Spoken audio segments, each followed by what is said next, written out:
Welcome to the Close the Chapter podcast. I am Kristen Boyce, a licensed marriage and family therapist with a private practice, Pathways to Healing Counseling.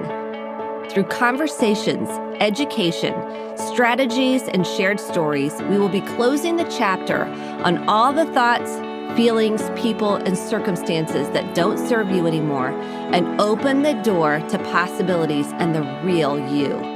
You won't want to miss an episode, so be sure to subscribe. Welcome to this week's Close the Chapter podcast. I am so excited to be bringing you the 10 relationship myths. This was such a good episode, and I thought we'd bring it back because I want to reiterate the 10 myths and would love to hear your opinion on these. So feel free to tag me on social at Kristen D. Boyce on Instagram and Facebook and Kristen Boyce on TikTok. So let me know your thoughts on this. If you already listened to it the first time, this is a repeat for you. I highly encourage you to listen to it again and get something else out of it. Expand your thinking, open your heart center. Also grab the free journal and use it with this episode at Kristen D. Boyce, Kristen D. Boyce, BOICE.com/free resources. You will get the free journal emailed to you. This will help you along your healing journey. So without further ado, here is the 10 myths in relationships. Pass it along to those that you want to talk about this with, have more conversation about your relationship or your previous relationships. Hope you enjoy this episode. As a marriage and family therapist, this is a critical conversation for anybody in a relationship or wants to be in a relationship or has been in a relationship. It's the 10 relationship myths. It's like the Mythbusters. So you're going to want to listen to all of this episode to find out all 10. I want to first tell you some good news. I love hearing where our broadcast reaches. And we were one of the top mental health podcasts in Ireland. We've been in New Zealand, Australia, the UK. I am just so grateful that this is reaching across the world. And we are embarking on changing the conversation around emotional wellness and mental health. Thank you, thank you, thank you. I'm so excited that we are going to embark on more authentic, deep, real conversations to create a healthier relationship with ourselves and others. So thank you a million times over. Please feel free to join the Close the Chapter Facebook group you just type in Close the Chapter so we can build a community of people that are doing this deeper work. And if you go to Kristen D. Boyce, Kristen, Boyce, BOICE.com/free resources, you can get the 5-day free transformational journal and get on the mailing list for the weekly newsletter, which I give tons of content, helpful information. You're like the first to know about any speaking engagements, future podcasts, YouTube uploads, all the things. So you'll definitely want to jump on the mailing list so you don't miss a thing. And we're building a community of people that are doing this deeper work. So I'm so proud of you for even showing up on this podcast, sharing it with a friend or your partner, someone that you want to journey together with and grow with. There's no greater gift you can give yourself or someone else than growth. Truly. Self-compassion, empathy, growth, warmth. Those are all gifts we can give. Okay, we're going to jump right into today's episode, the 10 relationship myths. Grab a pen and paper. If you don't have one right now, that's okay. You can write these down later or just take them in and reflect on your own journey, your own relationship journey. So you can take this and apply it to your life. Okay, here we go. We're going in. We're going to start with number 1. These are in no particular order. As a licensed marriage and family therapist, I have seen this play out repeatedly in the counseling room and in relationships. Let's all admit we've done this a time or two. Come on. We've all wanted someone to read our minds and to know what we're feeling and to know our triggers. And so here's number 1. If my partner really loves me, or if partners really love each other, they should know how I feel and know exactly what they did to upset me. this is something I want to just blow up because they can't read our minds.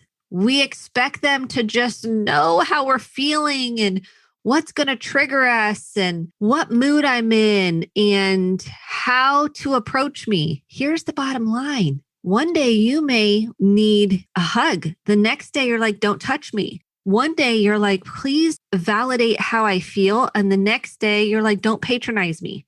One day you want to hold hands and the next day you feel disgusted. Depends on the day.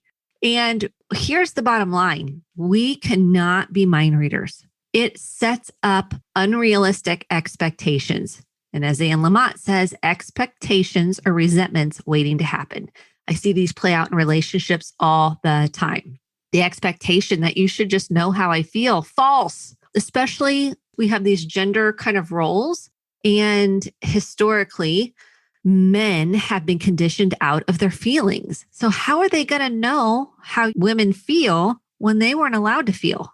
They were told that their babies are fill in the blank, what they were told. And then they get into these relationships and then we feel disconnected because they don't get us. You have to communicate. I feel sad. I feel scared. I feel angry. I feel disgusted. Our core emotions that we've gone over.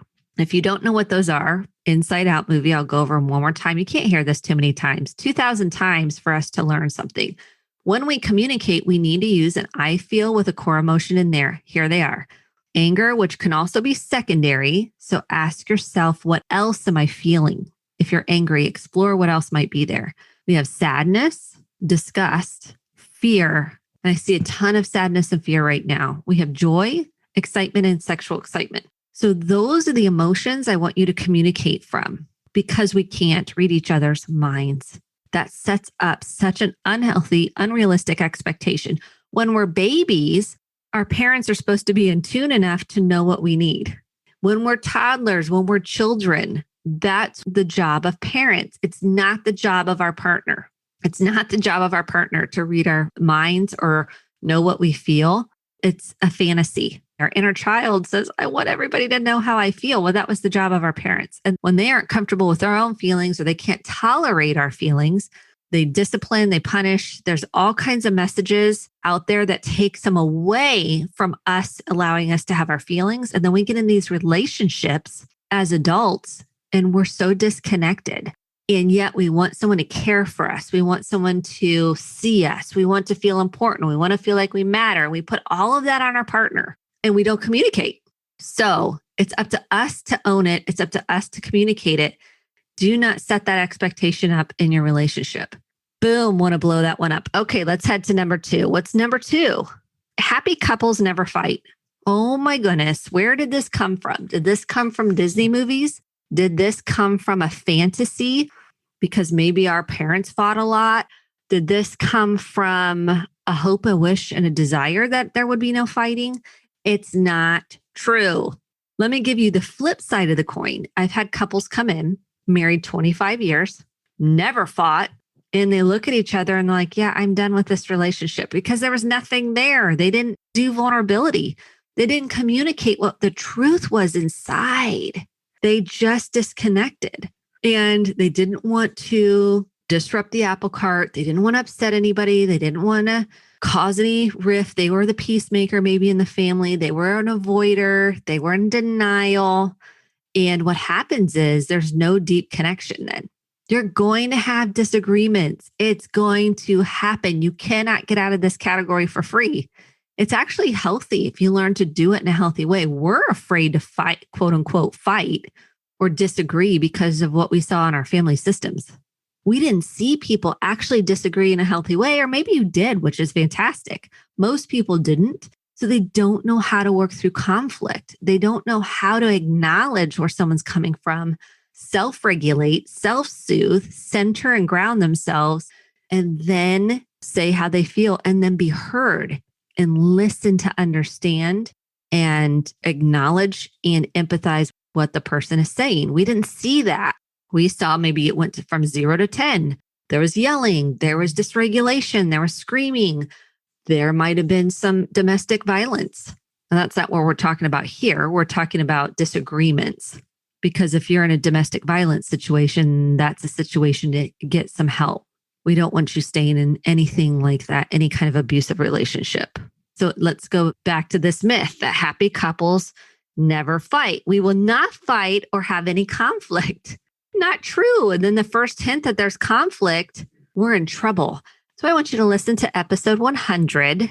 I've got a special surprise for episode 100. We're going to talk about this a little bit more. So you'll want to make sure you tune in to the next couple of episodes. It's going to be a golden nugget here. Okay. We want foundational principles to be at play, that you will have disagreements.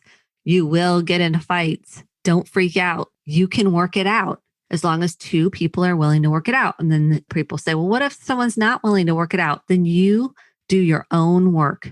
Can't change another person. Stay the course on doing your own inner child work, which means work on your patterns, work on what your childhood stuff, work on any traumas. We all have them. Focus on that.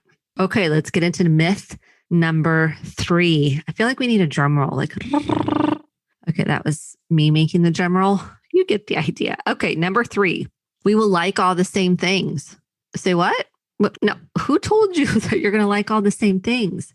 That's not realistic. There's absolutely no way you're going to like all the same things. That's why food can be an issue. That's why where are we going to travel can be an issue. That's why parenting can be an issue, because we were raised differently. We all have different needs, desires, and wants. A lot of the needs overlap, but we all have different desires, and it's okay. It's okay. We learn to acknowledge what the other person wants. We learn to say, oh, I'm willing to do this. And there's called compromise. You don't have to like all the same things. Is it nice to have some things in common? Yes, because those are things you can come together on. Like maybe you like to travel, hike, explore, kayak. Maybe you like to boat. Maybe there's a special interest in running, jogging, walking, pets. The list goes on. That home renovations that you like to do together. And then there's some things where you really don't like the same thing. And you're willing to support your partner in it. So, for example, my husband bought kind of a boat that needs a lot of work, and he wants to fix it up and do it all himself, which I think is fantastic. I'm not that interested, and he doesn't care if I'm not there helping him. And I try to show interest. Like, oh, wow, that's exciting, to show that I do care about what he cares about. It may not be my thing, and that's okay. It doesn't have to be the same thing. So when you can get excited for your partner, something they're excited about, it's like a best friend that cheers you on. Be that for your partner. Be that for yourself, and be that for your partner. Be a cheerleader. Be an encourager. I've really been intentional about this year, even with COVID. Be intentional about giving helpful excitement, feedback, acknowledgement to each other. Okay, let's get into number 4. Good relationships are easy and don't require work. Oh my goodness. How many times have I heard it shouldn't be this hard? Says who? Relationships that are worth it are going to be work. Now, I must say, if you do a lot of work at the beginning of a relationship, you're going to have different transitions in life that are going to be more work than others. If you get a healthy foundation in place, you're going to have work. It won't feel like as much work. Relationships are work. Parenting is work. There's no way around it. In order to have healthy relationships, we have to do our own work. We have to own our own issues. We have to take responsibility. They are work. Maturity means responsibility. And it means there will be work. Life is work. There is no finish line. That's another myth. That's a bonus myth that's not on my list. But life, there is no finish line for self-development. There's breaks, there's rest. And I don't mean like there's always, you have to be the best of the best. It means, oh, I need to kind of check in with myself, check in with what my feelings are, what my body's sensations are, and my thinking, and see what's there for me to explore and get curious about. Curiosity is such a gift when it comes to couples and relationships with yourself and other people. So the myth that it's not going to require work, I want to send an alarm bell, like so big that is not true or realistic. Okay. And sometimes it's easy. I'm not saying that. I'm not saying it's always work. I'm saying it will be work. All relationships are work with yourself and others. All relationships are work. How do we define work? We define work by how much effort we put into our relationship with ourselves and others. Number 5, talking about past emotional wounds will only make them worse. What? No, that's a fear of so many people. Talking about past emotional wounds will only make them worse. Myth number 5. I hear you. It's scary. I see you, that you're afraid to unlock Pandora's box and you won't be able to function.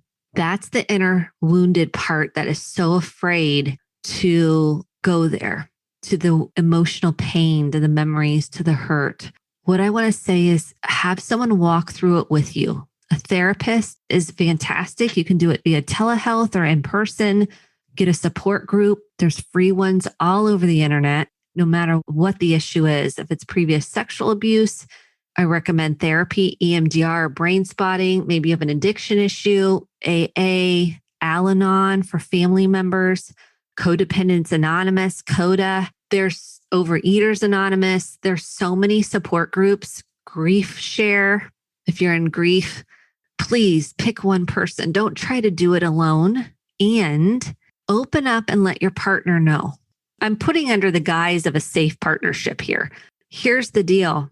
I'm getting really passionate because I'm so passionate about this, because I know how scary it is to go back and reprocess and go back to that emotional pain. And what I know is that's where the freedom comes in. When you go back, when you tend to, when you nurture, when you really go back and clean that out so it's not running your show. It's like cleaning up your hard drive so it's not overheating and you're not exhausted and worn out. It's a game changer. So just suppressing and moving away and denying and minimizing and bypassing what you really feel in all those wounds doesn't make it better. It makes it worse. You feel stuck. We need to nurture that. We need to tend to that. You can't change someone else, but you can work on what lies within. And I want to encourage you with that. Okay, let's go to number 6. Getting married or having a baby or more kids. I heard this so many times. They just want another kid, or they just want a baby, or they just want to get married. And that will solve relationship issues and bring us together.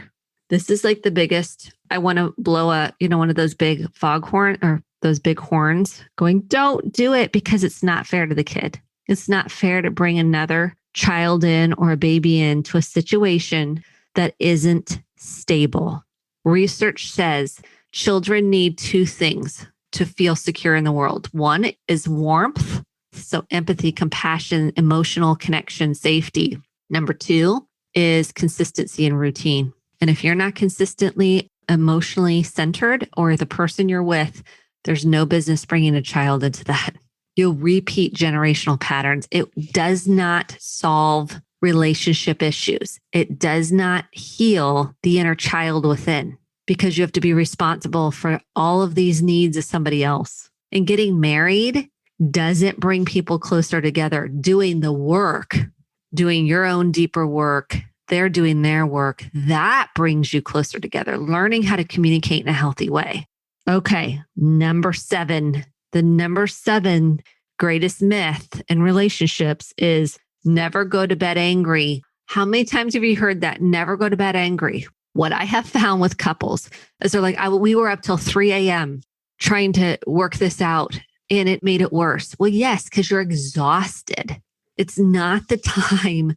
And then you have to get up with the kids, or you have to get up for work. That is not the time to be working out problems. Sometimes it's best to put yourself to bed and then come back to it. So what I recommend couples do is they say, I know we need to work this out, and this doesn't feel good to us. I think we need to sleep on it, and then let's talk about it tomorrow when we're both in a better space.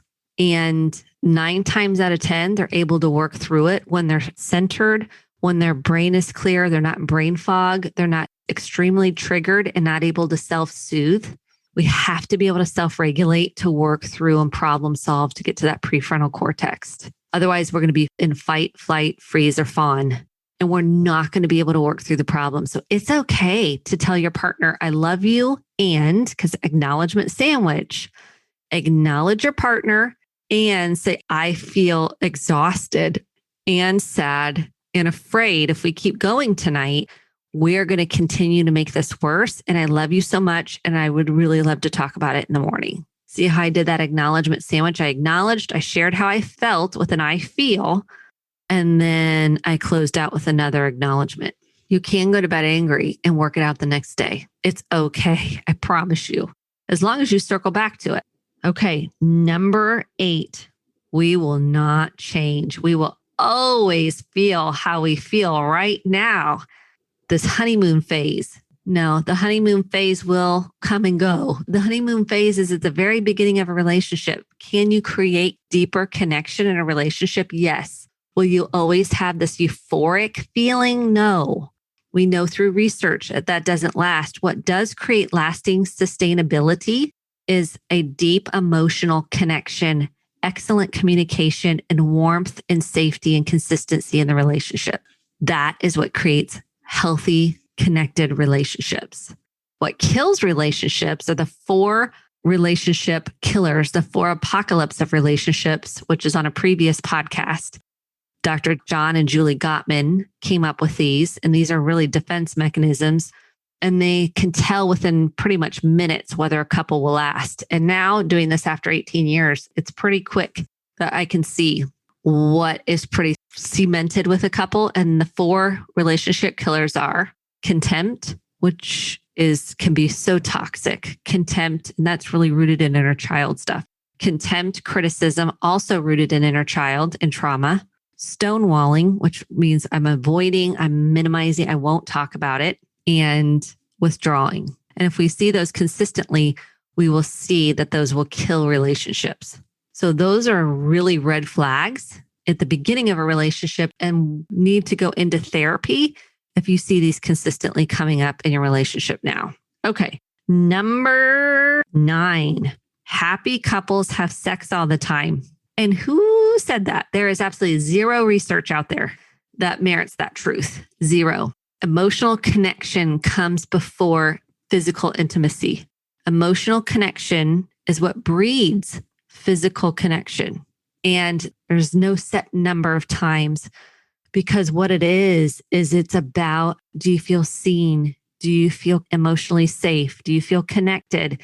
And it's not up to the other person to make you feel that way. That's up to you to do your own work to bring that to their relationship and pick somebody that is capable and has a growth mindset. Pick somebody that values growing. It's so important. And we aren't taught that at a young age. We're not taught to pick somebody that has a growth mindset. Okay, here we are at number 10. I went pretty quickly through these because there's so much we could go into with them, but I wanted to give you the top 10. Okay, number 10, couples therapy means your marriage or relationship is in trouble. Couples therapy means your marriage or relationship is in trouble. No, this is a myth. That means you actually want a healthy relationship to break generational patterns, to be able to communicate in a healthy way and have deeper emotional intimacy. Go to couples therapy. Don't be afraid. I know it's a lot. I know it's anxious and it's scary. Go to a marriage and family therapist. The license, you'll see an L, licensed, M, marriage, F, family, T, therapist, LMFT. You can Google it. Licensed marriage and family therapist, LMFT. That's what I am. And we have special training in systems and how to help couples find healing individually and together. And we look at patterns on what's keeping them stuck. Then we can create a healthy family system. It's one of the things I'm super passionate about. But this is the thing that really, I would say, keeps people stuck are these expectations, these myths. And when they come into therapy, they think that the other person needs to change. I find that this person needs to change. And what happens is you're pointing at the other person, but you've got 3 fingers pointing back at yourself, and you got to do your own work. How have you contributed to the issues in the relationship? And being honest about yourself, being honest about the dynamic, exploring where you had blinders on, where you might have been denial or mising things. And now you know what's realistic in relationships and what's not realistic. They are work. And in couples therapy, I'm like, on a 0 to 10, how committed are you to doing the work? 10 being, I'll do whatever it takes, and 0, none at all. And sometimes we have people that are at a 10, and then I have people that are at a 1 and they're married. And that's a whole nother conversation because there's a lot there to explore. And if we don't open up to our partner, you're not going to feel connected. If you don't learn how to acknowledge your own feelings, you're not going to be able to acknowledge someone else's. This isn't going to be a movie. This relationship, they're not like movies. They're not. There's a lot of growth. And think about how much you've changed since you've been maybe with this person or just even with yourself. We think that this person's never going to change. Yeah, they are. We're going to grow. We're going to evolve. Or maybe they're stuck and frozen in time. Maybe they're stuck in adolescence emotionally. So here's my invitation for you. Get the 5-day journal, kristendboyce.com/free resources. Get that. Start doing your own work. You can't change somebody else. That's the other myth. I should add that as number 11. You cannot change somebody else. I can change somebody else. That may be the myth. No, we can't. And know that there is hope for healing, transformation, and freedom. Otherwise, I wouldn't be doing this podcast. I want to get as much helpful information out to the world as possible. And expectations and realistic thinking, what I call reality. Sometimes I don't want to live in reality, but we have to help us navigate healing. We heal when we are in the reality of situations and we make a decision. We make a decision to face it, to explore the emotions around it, to explore the body's sensations and what our thoughts are and beliefs and a whole bunch of fears. So now that you know these 10 relationship myths, pick one that you're going to say, you know what, I'm going to really work on changing my mindset around that. And maybe there's more than one. Awesome. And share this with somebody that it might benefit, it might help, and then talk about it. Let's change the conversation around emotional wellness and mental health. Thank you a million times over. I know I said at the beginning, can't say it too many times, for tuning in and really working on you to free yourself from what keeps you tethered and stuck and shamed.